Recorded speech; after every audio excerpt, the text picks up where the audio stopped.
Okay, then, so let me talk about relationships and marriage, right? So if you're in a relationship that you feel is not going anywhere, okay, or you're in a marriage that you feel this marriage will not go anywhere, then this video is definitely for you. You would want to stay all the way to the end so that you can benefit from it. You can get tips and insight on how to make your relationships get better, right? And be a lasting, long-lasting relationship, and your marriage be a long-lasting marriage, enjoyable and happy marriage, right? Okay, so remember, this is the point.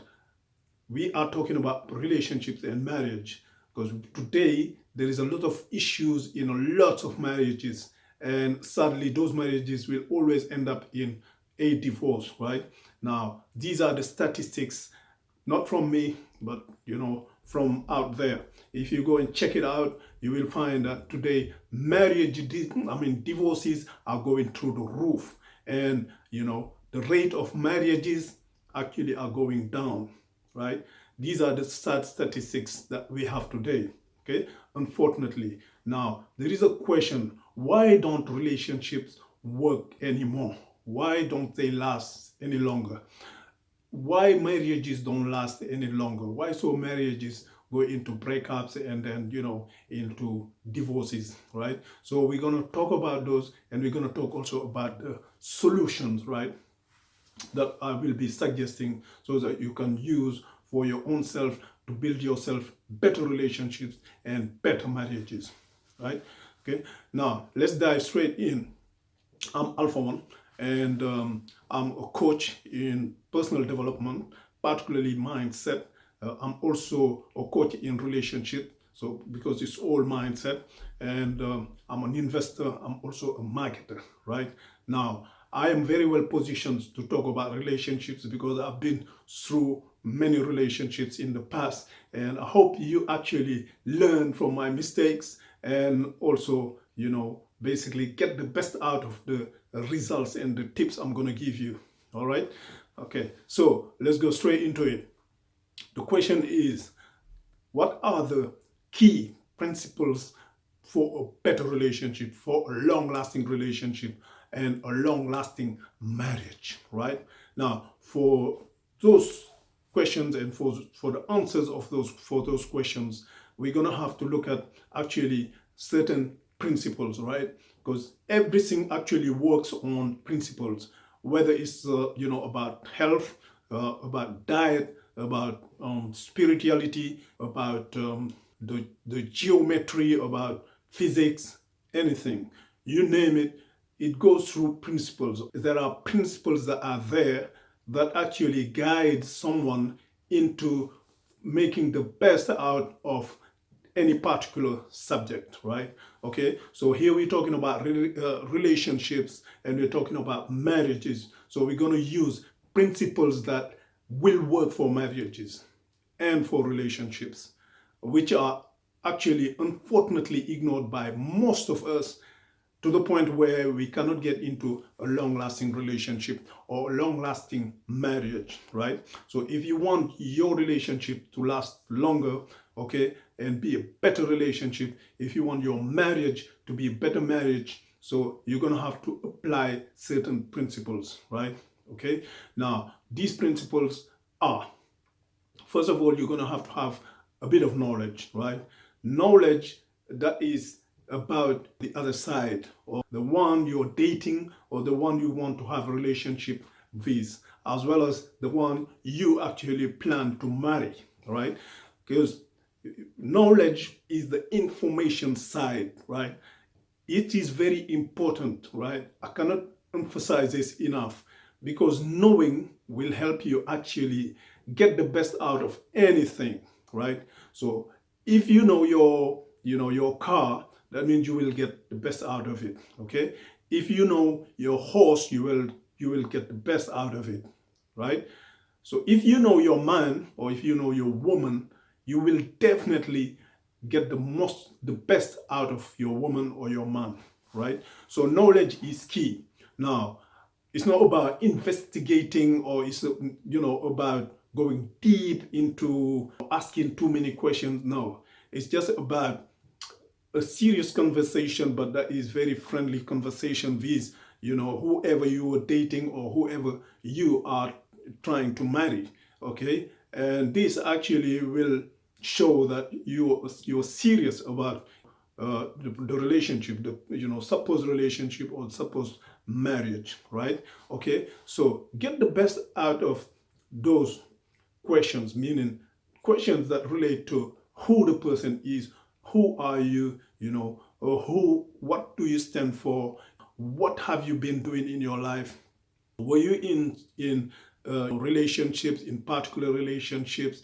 How did it go? What is the vision of yours? What is actually the vision you have for family, for your own self, for children, in case it happens? Those kind of questions will give you actually information, and you can build a picture of who you're going to get a relationship with or you're going to get married with, right? So utmost important, because with information, right, right? It's like knowing your car. Like I said before, if you know that your car takes diesel, right, that means you know that what makes your car work, right? So you won't go and put orange juices in there or water in there, right? So it's utmost important to know the person you're going to live with, or the person you're going to be with, right? And actually, we sometimes get motivated by other factors, right? A lot of people actually get basically caught up with emotions, with love, which we're going to talk about in a moment, okay, with other factors. But however, the most important thing is to know what this person actually stands for. What are they standing by, right? What are their morals? Are they in spirituality? Are they also into what I am in, right? If I'm into football or if I am into gymnastics, is this person gonna stand me doing those things, right? So those kind of questions will help you a lot before you go into a relationship or before you jump into a marriage, right? Sadly, a lot of people rush into relationships, rush into marriages, and because they don't know much about the other person, then unfortunately it becomes later on a big issue or a problem, and it would be a short-lived relationship or a short-lived marriage, right? Okay, so that is the next key element or factor or principle is actually understanding, right? It's very important that you understand the person you live with or the person you marry, right?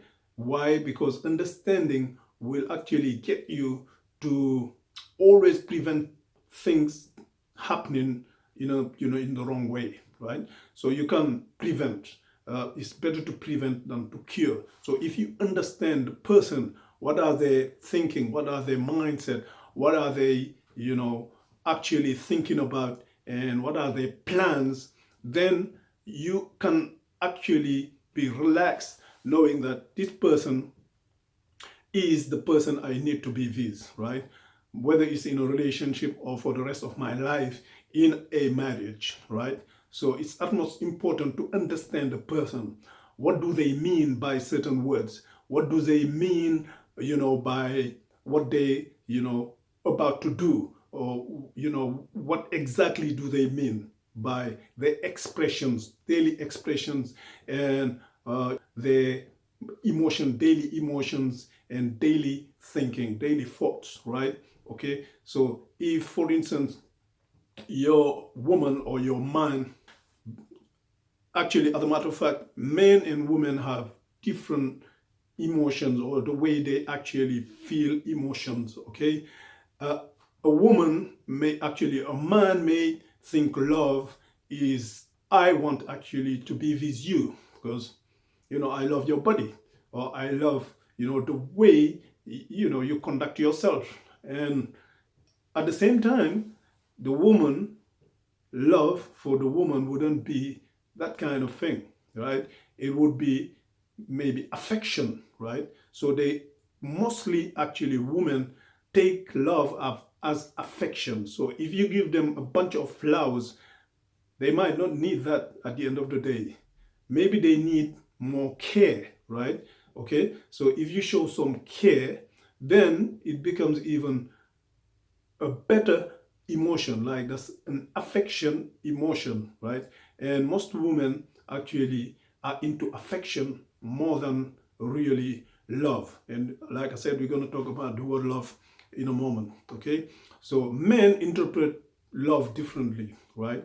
Most of the time is, obviously it's physical, it's, sex, it's being with you for a while, enjoying, moments together, so on and so forth, right? So that's men. However, I don't mean actually that all men think, sex, or all men think just short relationship. No, it's just that a lot of people, actually, a lot of men do not actually comprehend what actually the meaning of these words are. So they jump into a relationship, and sadly they don't understand certain words, and they don't understand what the woman or what their lady means, and it becomes an issue. Okay, so it's utmost important to understand the person you're going to be marrying or the person you're going to be dating. That way you will make the most of the relationship, you will make the most of the marriage, and they can last longer, right?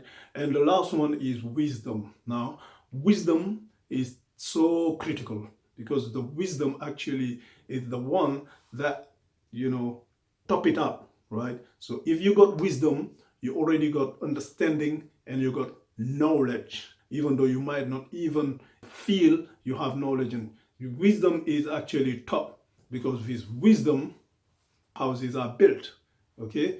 With wisdom, rooms are filled with treasure. So with wisdom, you have understanding, for lack of better words, yeah? I could say also overstanding. With wisdom, you already have the information. That means you have already the knowledge of something, right? So wisdom helps you always be a step ahead of anything, because then you can prevent an issue happening and you already have a solution for a particular problem. Now, preventing is better than curing. So wisdom always prevents things from happening. Now, if you're in a relationship where you have wisdom, because you already have knowledge and understanding, then it's easy to apply those as wisdom, right? Now, it can be also wrong wisdom. So we don't want to have the wrong wisdom, which is, let's say you actually have knowledge about relationship, and you have knowledge, you understand about words and their meaning. Then you take your wisdom from, let's say, a star, from Hollywood, who is actually a multi-relationship romance guy, or multi-relationship or romance, woman, right? I mean, if you use their wisdom for yourself, then that would be a wrong wisdom. So it depends how you use wisdom and how actually you go about wisdom. But what I'm talking about is applying wisdom properly. So that means if you, let's say you're a married man, right? I mean, it's very appropriate if you're a married man to actually say to your wife any negative word. Now, this is wisdom and that's principles, right? Women do not want to hear negative. If you tell your woman or your wife a negative word, then what you have done is you have created a chain reaction, right? Now, it's a chain reaction that will cause a lot of havocs, right? Because women are not supposed to hear negative words. Then, if that your woman or your wife goes and then hear better words, positive words from another man, then trouble. Then there is a lot of trouble, right? So this is why wisdom says never ever treat your woman with negative words, or tell them negative words, or insult them, right? And if you're a man, also you're gonna have to, have the wisdom of understanding your woman can only be the best woman, right, for you, right? And this is what you need to actually build and look forward to every single day. Your woman to be the best woman. That's the best woman out there as far as you are concerned, right? So these are the wisdoms and principles of better relationship or better marriage that will make marriages and relationships be stable, particularly for marriages that would lead to strong homes and strong families, right? Okay, so one more thing about love, right, which I mentioned earlier. We have emotions. Everyone have emotions, right? And love is a word that's probably very, very highly used in everyday's language, right? Why? Because we want to be loved, right? And we would want to have things, so we would go about and love our cars, love our horses. And however, love has to be used in a very careful manner, because love in marriages is not the key to long-lasting marriages, right? If you look at it, if you were to go at a council, or women who actually are about to divorce, men and women, right? Couples who are about to divorce would go to a counselor or would go to a pastor, and they have decided they're going to divorce, right? Okay, and the pastor would ask, what's the problem? What's the issue? And they will say, we're not compatible anymore. Our behaviors, our thinking, our emotions, we've been arguing, we've been conflicting, we've been sometimes even fighting. So it has to end. We're going to just end it there, right? And part ways. Now, if they ask, okay, but are you still in love? Most of the time, 99%, according to statistics, 99% of those couples, they will say, yes, we are in love, right? I still love him. I still love her, right? But then the pastor or, whoever is counseling them gets confused, because if they're still in love, then the marriage should carry on. It should be a long-lasting marriage. But however, sadly, that's not the case. So this is how you know the word love is not really the key to a strong marriage or long-lasting marriage, or even long-lasting relationship, right? So the best keys, the building blocks to better relationship and better marriage are knowledge, knowing about, the other person, understanding the other person, and having the wisdom to apply, the understanding and the knowledge, right? Only then you will have a strong relationship and a strong marriage, long-lasting marriage, right? Okay, that's it for today. I hope you enjoyed it and that you will apply this in your life to get, the person you really want in your life, or the woman or the man you really want in your life for good, so that you can build strong house, strong home, and a strong family.